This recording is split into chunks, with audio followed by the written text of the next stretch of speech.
escolhe um objeto desses que estão aqui embaixo. Qual que... Escolher o cavalo azul aqui de cima. Pode ser qual que você quiser e coloca o dedo em cima. Tá aqui. Escolheu? Escolhi. Muito bem. Agora você move seu dedo pro objeto vermelho mais próximo. Vermelho. Vamos lá, troca o dedo de lugar. Agora vai pro objeto amarelo mais próximo. Tá, Trocou? tá aqui. Vamos então pro azul mais próximo. Tá aqui. Pois é. Tenho certeza que o objeto que você tá com o dedo em cima é esse foguete azul aqui. Oxe, vai tomar no cu, Iberê.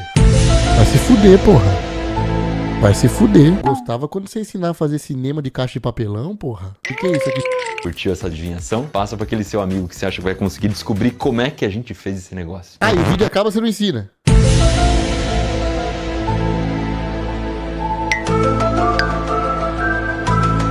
Você é louco, velho. Errou, sabe por quê? Sou daltônico.